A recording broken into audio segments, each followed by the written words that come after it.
Last-minute preparations are happening here and now, but the start line will be packed with fans and racers tomorrow morning. 48 teams will fly out of here to embark on a 3,100-kilometer race across rugged Labrador terrain. On top of getting injured, racers also could face frostbite, dehydration, and even hallucinations.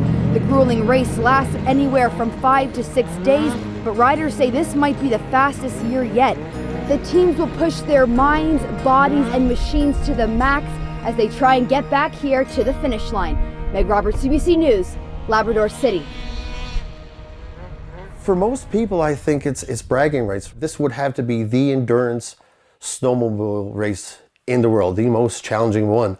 So for the real snowmobile enthusiast, that real daredevil, that real guy who has something to prove, or as we see now, lady who or a woman who has something to prove, this is the race. These are hardcore snowmobiles. They know what they're signing up for, and they sign up for it. They know the dangers. They know some of the risks, but I guess that's what drives the adrenaline and gets everybody excited, and that's part of it.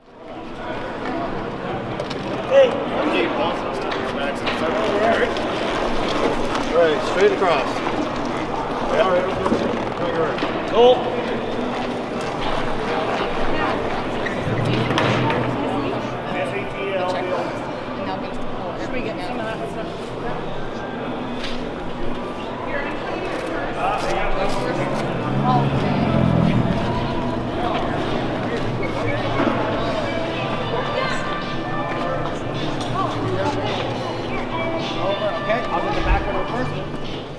You are the only female who has ever competed in this competition. What's that feel like? I don't know, it's kind of exciting. It was a challenge, it was a great experience, and for me, it was kind of like another day in the woods. But you're forced to go longer and harder and difficult conditions, and there's no take a break when you want to. You just got to get there and then you get your break. So I don't know, it's exciting to know that I was the only female, but it's even more exciting to know that more females are about to participate this weekend, so it's a pretty big deal. Long time no see. I need your serial numbers. Be expressed a little more tomorrow morning. Yeah. It was my vision to race with another female so I can, again, open those doors and show the world that there's the ability to participate, that if it's something that you're really interested in, take the jump, like just do it. So I really planned this time around to race with a female, so the hunt started to find that partner. And that's her. And that's Rebecca. Rebecca, nice to meet you. I'm kind of a junkie as far as following snow machine races. So I figured I'd come out here and I'd kind of spearhead a little bit of a West Coast, East Coast vibe. On the morning of the race, open that up here, put the tracker in there, and off you go. You don't have to touch it ever again. I moved to the northern part of Finland about 5 years ago, and that's when I first tried snowmobiling, and I just fell in love with it. Bought my own snowmobile and been doing it for fun, just as a hobby for ever since. But last year I started racing as well, and when I found out about the opportunity to come here, I just couldn't say no to it. So here we are. Hannah, what do you think you're going to feel like on that start line? Well, I don't know, but I hope I'm still in something happening in my head. It will be really exciting, but I'm really waiting for it. Saturday morning. For you guys, what Relief. Yeah, just 2 years of planning. 2 full years, literally almost to the day of planning for Corrine and I, and it's going to be a relief. I'm over the planning. I'm so done with it. I'm ready to just get out there and start riding.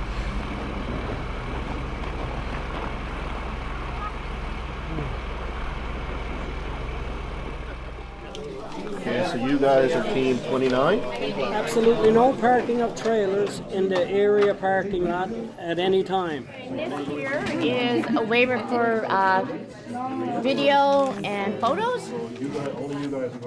I can't sign this, you have to pay me. Pay you?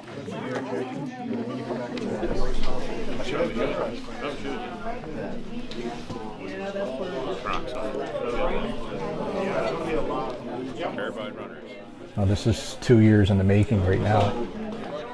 How do you prepare for an event like this? A lot of time and a lot of energy. We got a support crew of about 14 people right now, and everybody's got different skill sets. We got electrician on our crew. We got mechanics. We got a professional photographer. We got a paramedic by trade. Shannon is I call him the master mechanic when it comes to machining, fabrication, and I'm responsible for navigation. So I think it's a good compliment. Wouldn't race with anybody else. Both of us would rather be prepared. What if you get in a snowstorm? What if you can't see the tracks anymore? Those situations. That's key, to me, and if you've been in Labrador or minus 40, it is life threatening if something happens or if a machine breaks down or whatever. So for us, it's about being completely 100% prepared to know that we can venture in the bush and these guys got our backs. I still got the anxiety, yeah. Obviously, it's a natural part of it, but well, we're going to go 3,100 kilometers, and all eyes basically from the world is going to be watching us, our friends and the family, and our support team. And so the biggest thing for us is we got to get around safe. How excited are you to race again this year? I'm pretty excited with this guy. This guy is a solid guy, so. So why did you guys decide to sign up for this 3,100 kilometer race in the wilderness? I don't know. Yeah, feet in, girls. Okay, I'm gonna get the first one. 1, 2, me first, right here. Perfect, thanks guys. It's been my dream for quite some time. Wow, what a race, what a thing to do, and just hoping to do it one day. And when I found out about the opportunity to join the Wild Nordic teams, I just knew I had to do it and take the chance and go for it. Big smiles. The race is yet to come. I only got one on your head. We snowmobile 7 months of the year up in the north coast, and there's no way in or out while we play in our boat.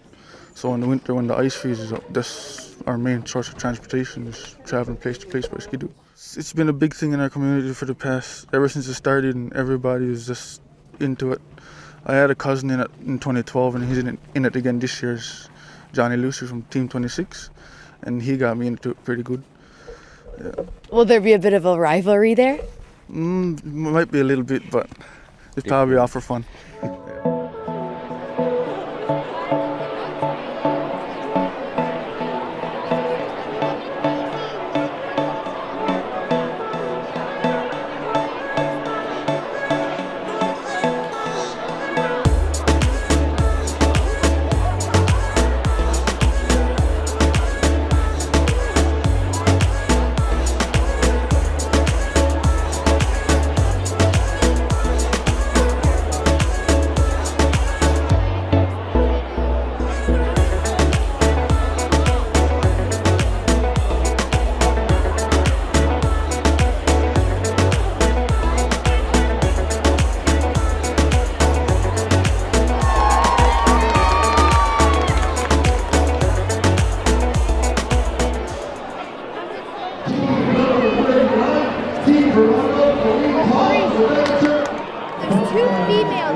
What do you think? I just think it's awesome that they're taking the chance and doing something different ones. What team are you going for?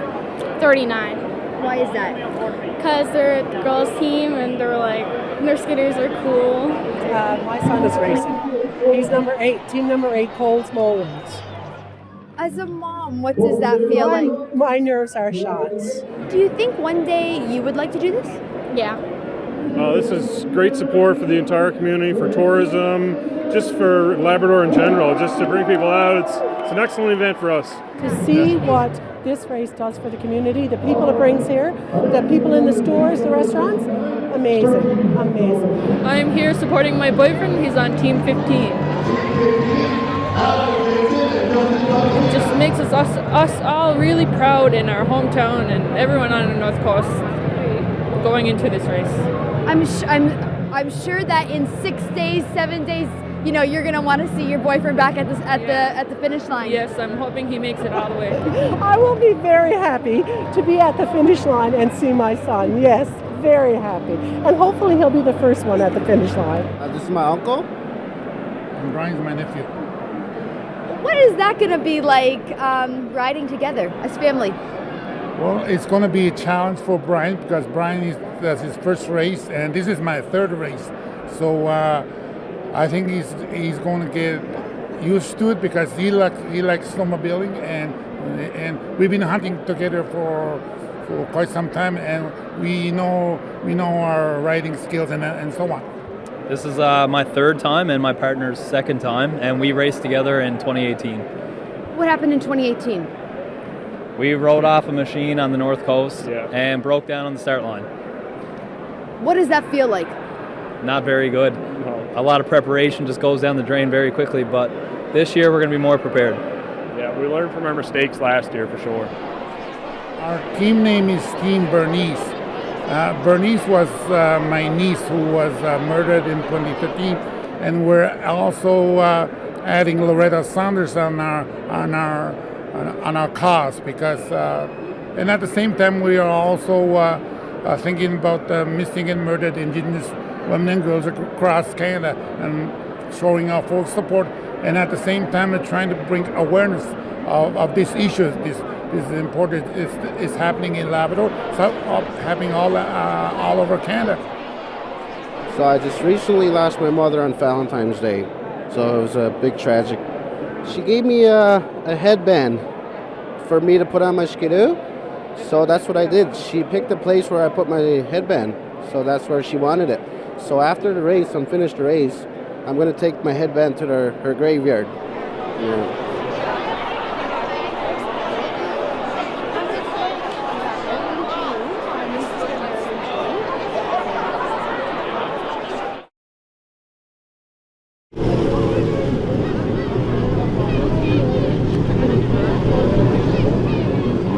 Welcome to Lab West, and welcome to Cain's Quest 2020. This is one of the most extreme snowmobiling events in the world. So ladies and gentlemen, let's wish them all the best, Godspeed over the next week as the journey throughout the big land. Thank you very much. It is literally mind-blowing. I'm so excited to watch all the scooters go by. A lot of them look really cool. There's only 2 girl teams in the race, right? They need to stand. It's mostly just like the guys doing it and now the girls coming in. I just think that's wicked awesome.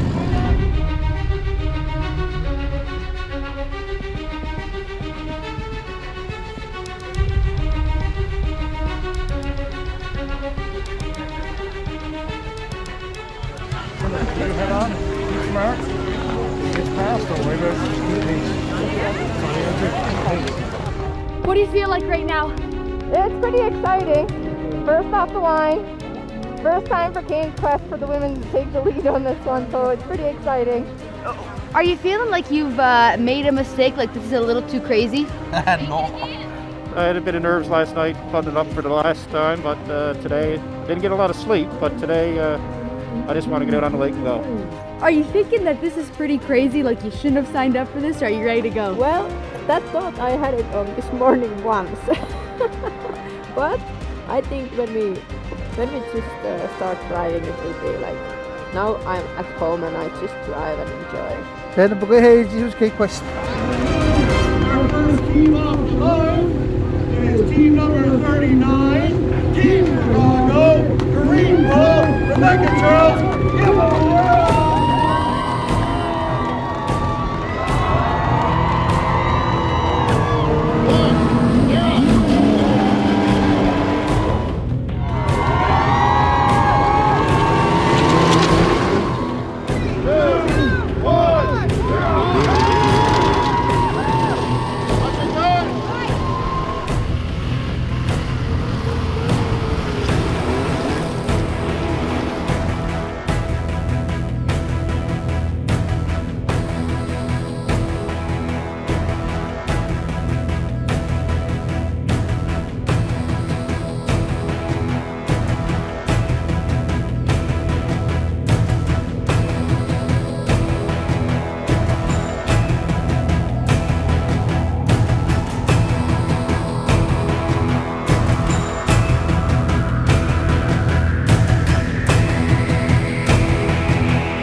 I had in mind was something unique, different.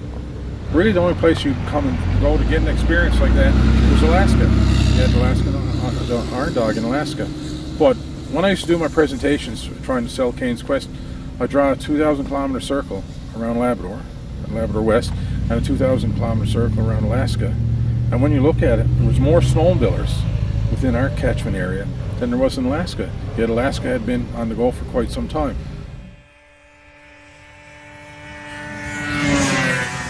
Jacques Cartier came from France and came up on the Labrador shores and all those old rocky barren stuff, and he said, God, this must be the land God gave to Cain. And that's where that name came from, Cain's Quest, right? When we started, our first race mostly Labrador, but then as it grew and went on, we started getting them from the States, and now as you can see, they're coming from Finland and those places. So we 14 teams we had first race, and I think it was 1,200 kilometers, and I think it was $20,000 our first purse. Now it was a $100,000 purse. But to look at where it's gone, I mean, they've done a wonderful job. It showcases our different cultures as they go along the race, and the scenery, and how raw and harsh nature is in Labrador.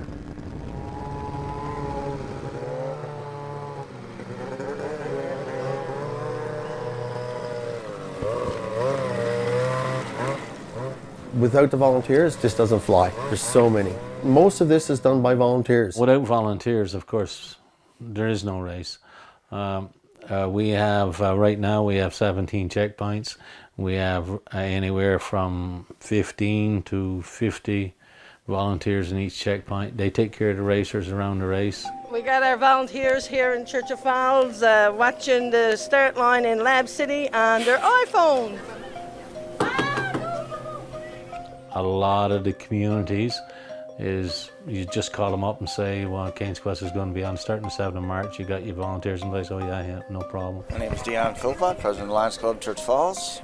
Boys are coming in. They're flying through the snow there now, and we're looking forward to serving them up some subs and sandwiches, and got some muffins made by Christine Drackler and their family. Yes, we got great volunteers in Church of Falls. First team to come into Churchill Falls is 49. Hi there. Hi, want to introduce yourselves? Guy Styles. Good for you. Hi. Gerard Brick for Team 49. Way to go, what guys. What a nice ride. Awesome. Beautiful. You go in this way over here to sign in. Okay. Team 33 is in. Another team right behind them coming in, 66, 22, 45. And 16. Got another team very okay, let's get them in. Yep. Team 5. Something happened. Yeah, we ran out of drop of gas 3 kilometers from where our boys support crew was still. We had a problem with our fuel pump. We're going to have to work on. I had a crash here. Had a crash? Yeah, I hit a rock. Okay. Couldn't see it. We busted our chain on our chain keys. Oh, Team 21, way to go! Woo! The time in is 15:02. Both your initials. Team 39, 47-minute time. 50, come back, sign out. Pardon me? Huh? 47. 47. Food right through there. Thank you.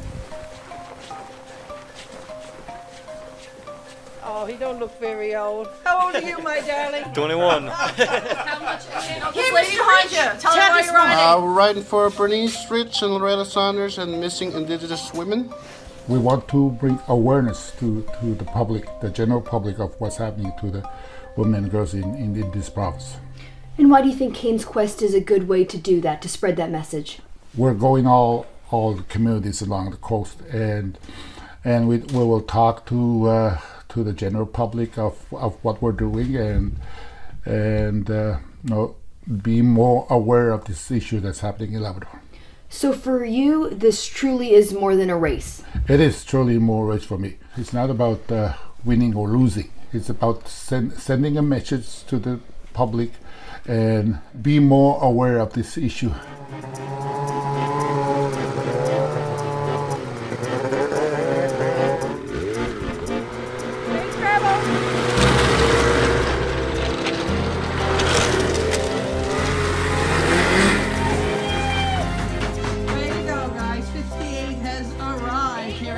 So what happened?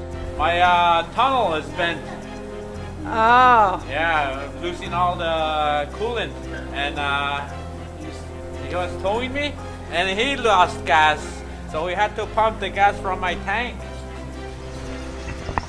58 is going. Tells how to jump to work after Skidoo. And in they're off. Good luck, guys, and we'll hopefully see you back here at checkpoint 17 on the way back to the finish.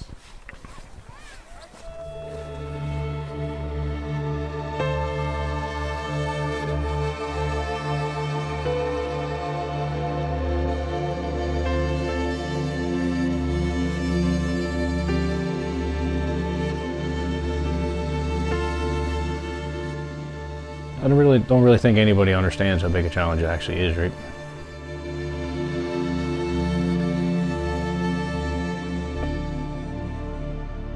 I was probably doing about 100, 110 kilometers an hour when I struck the drift. When I came down, I landed on the crest of a second one, and basically I was just riding my ski tips for a nice while, and I thought for certain I was going to get tossed over the front and the snowmobile was actually going to run over me, but I got tossed to the side. I thought I had the wind acting to myself.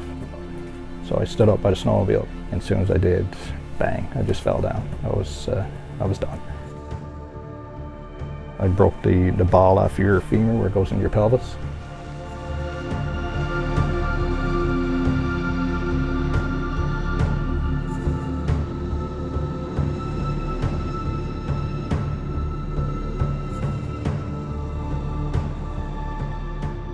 That must be in the back of your mind going into this. Yeah. I still have a couple of nightmares at times over it, but I'm gonna do well. Yeah.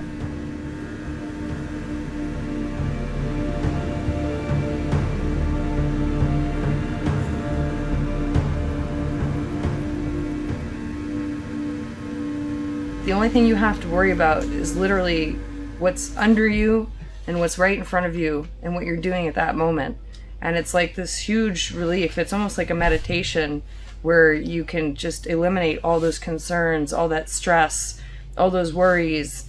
Everything's just very simple out there. It can be difficult, but it's very simple. Labrador is the home of the Inuit, home of the Inuit, and basically we know this area so well, and so we grew up in this land, and at the same time we want to show the public that Inuit Nation is committed. As a Grand Chief, I want them to see that the Grand Chief, is part of this big land, is part of our land.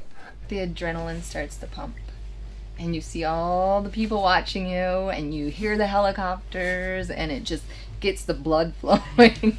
Yeah, but you know how it feels. I know how it feels. I know how it feels. Yeah, and you just want to maintain composure and just keep that game face on and not let anybody just let them see how you're feeling. But when the helicopters fly over, you start getting this big rush, and you're like, but you don't want to mess up. This is not the time to mess up.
favorite part of the race? Oh, when it comes in, it gets right intense, lah.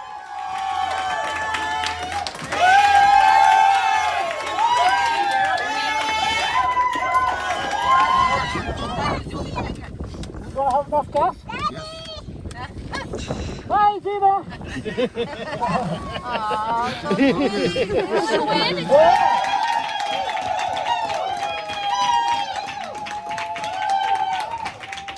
We're a small number of people, Labrador, about 30,000, and we're very proud of our little spot in the world, and we love to showcase it, and we love hosting people. If you're ever in one of these communities on the coast, you're never stuck.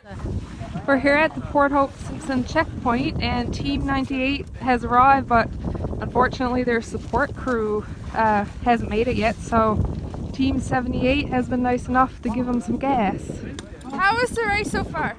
Oh, good. Rough on the south coast though. Pretty rough. We took our time this morning trying to hold our slides together, but anyways, pretty good down this way. So. Did you guys have any trouble so far along the way? No trouble so far. Lots of catching up. Yes. Perfect.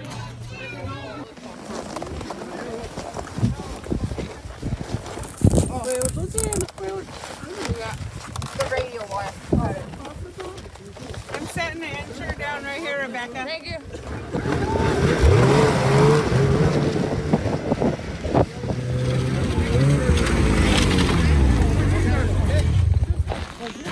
Check in first, Scott. I'm from here. Labrador is known for hospitality, and that's definitely our high point. And showing up, at 3 o'clock in the morning when you figure the whole community is dead, when you pull into a checkpoint, there's loud screams, there's people outside, clapping and cheering and that kind of stuff. And I'm like, whoa, where'd you guys come from? Yeah, so it's and that gives you the momentum to keep going then, without a doubt.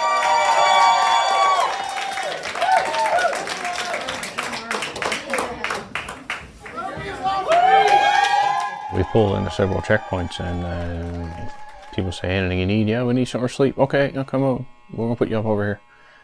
Complete stranger's house. Here's a shower. What do you want for breakfast? What? Yeah. We're going to cook you breakfast. You can start tomorrow morning now. You'll have everything that you want there. And you can't ask for no better than that. I mean, people are just absolutely, positively hospitable. The best. He got mad at me. I seen a moose. I chased the moose for 10 kilometers. He said, where are you going? I said, I seen a moose.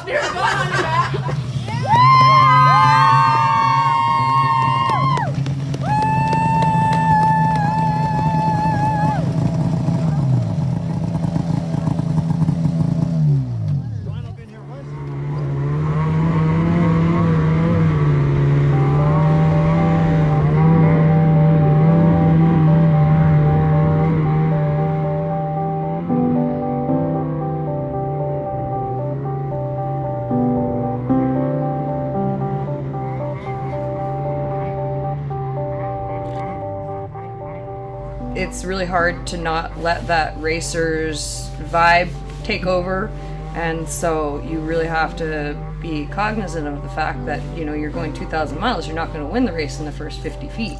So it's about being aware of the fact that you're starting 2,000 miles, and you need to be focused on the fact that you're not racing right off the start line. You're riding, you're getting into the groove. The most important thing about this race is safety. We got to keep an eye on ourselves, and we got to look out for things that will be dangerous, like an open water or open river. We got to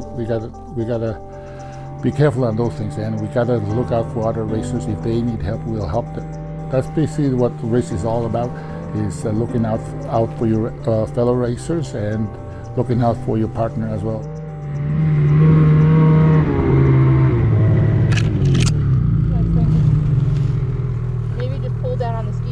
Yeah. I'm probably gonna have the same problem.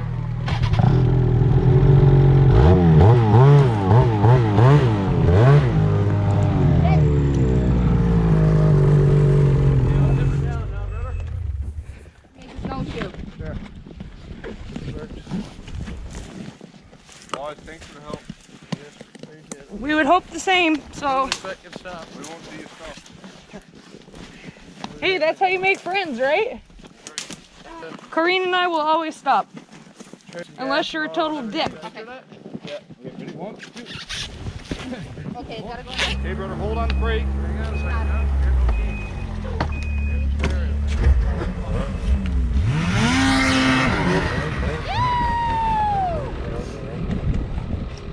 Now. Anything broke? Oh, good.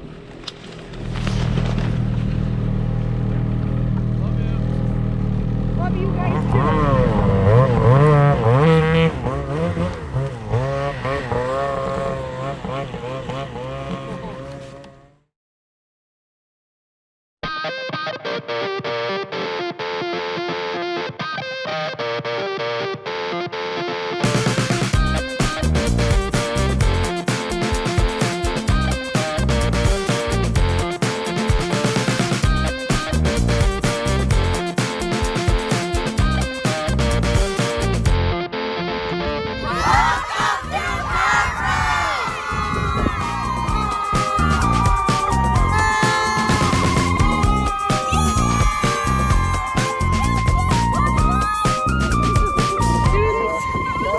Cheering for? 21. 21. 21. 21 miles.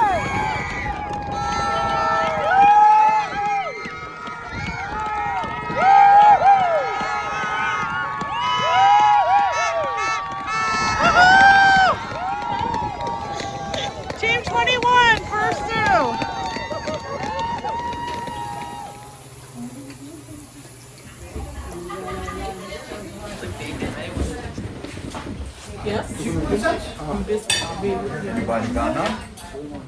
So I'm here with Team 55. How are you feeling this morning coming into Currate? A little bit tired. We've been riding all night again, but excited to be here. It's beautiful morning and nice place, and we had a really exciting night riding on the coast, and we saw some polar bear footprints, and we were quite nervous. So driving like this, is there somebody coming? The bear's coming. But yeah, happy. This is where the race starts from here, so in the South Coast, because it's everything is a challenge now. Machines, the fatigue, and everything. And last couple of days I've been resting and trying to take care of my machine. So this is a real race will begin here for me.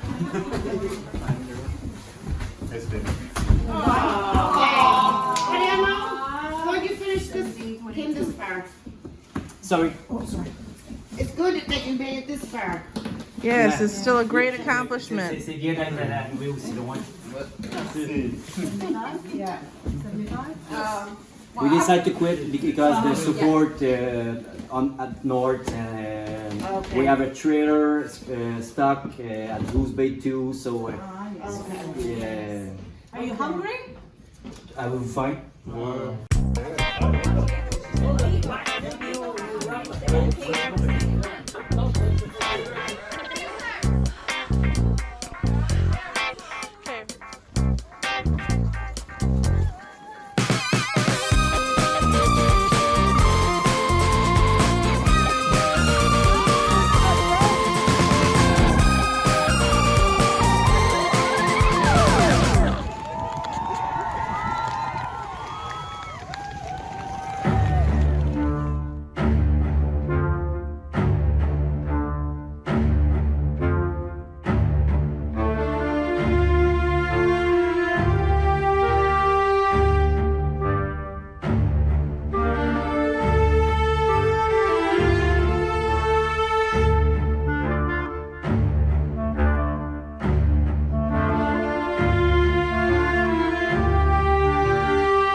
What's the hardest part about the race?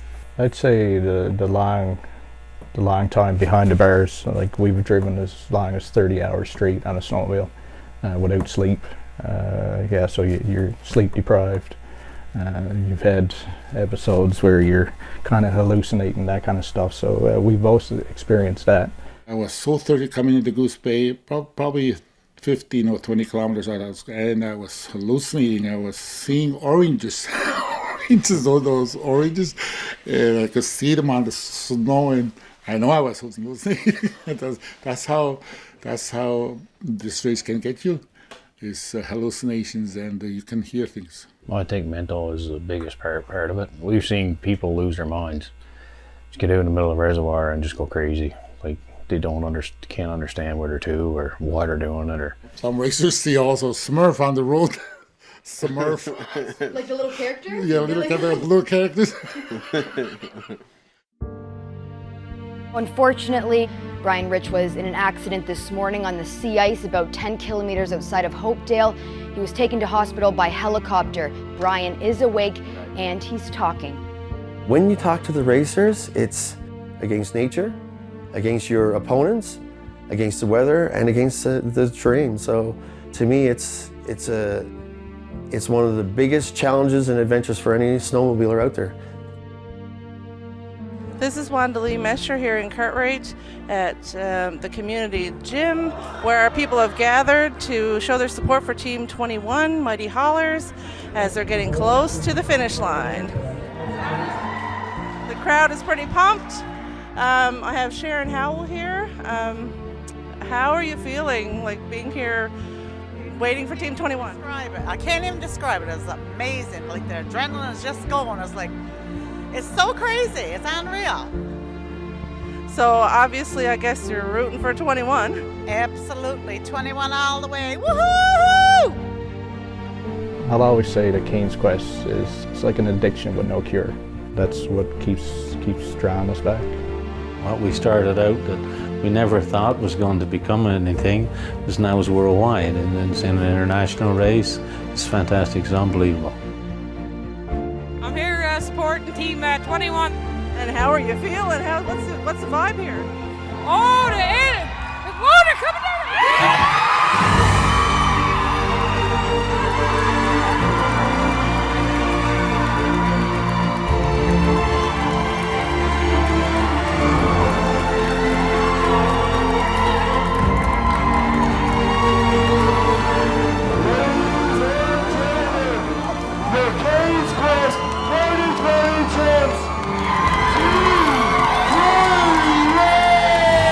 The moment of a lifetime for Team 21, the Mighty Haulers. This is the first time they've ever raced in Cain's Quest, an amazing feat. Daryl Burdett is from Cartwright. He passed through his hometown Monday and was greeted by a very excited group of fans. His partner Roderick Pye is from Lodge Bay. Both are fishermen.